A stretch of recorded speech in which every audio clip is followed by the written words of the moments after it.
So Exhibit A, here we have the oldest of two sons belonging to this man. Exhibit B, I know this guy as Joe. I don't know any of his other details. So the son of his is quite an odd boy. He seems to look a little different in every photo, chameleon perhaps.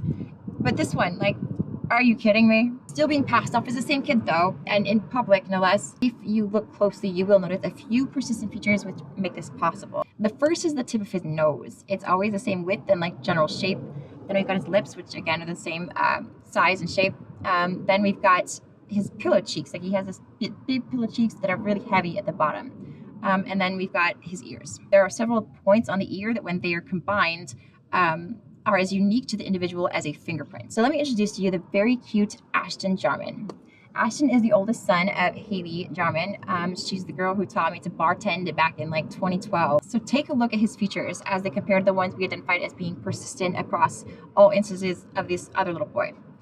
We've got the nose tip, those pillow cheeks, that's where they come from. Oh, notice too, these other little boys have like a line underneath their nose where it like looks like the skin has been pressed tightly to avoid it like coming off around that contour. And then let's look at his ears. The helix is the outer boundary of the ear, where it folds over until it runs down into the lobe. And then the antihelix is like this next sort of mountain range or like the cliff that makes the concha, this in here, into like a little swimming hole. So for little Ashton, we want to make note of the way his helix like tips outward at the precipice, and then how his antihelix juts out visually like above the helix, and then how his lobes are fairly like squared. Wherever we see this other little boy's ears, we find the same pattern. Then check out this guy.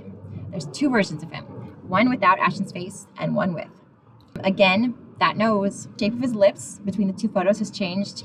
His cheeks in the second photo appear meatier. There's even dimpling where the mask appears to contain like a little more skin than this little boy actually needs. And then notice how he's playing with his ear. Like he's trying to fold it up into itself. And then here he is with it successfully tucked in. This is how they fit it inside the cadaver ear.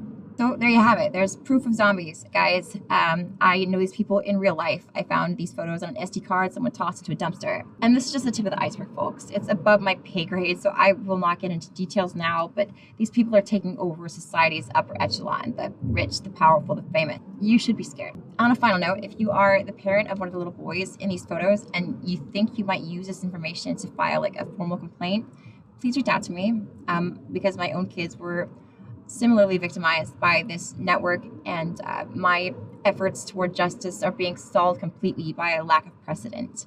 I think that together we might be able to get something done.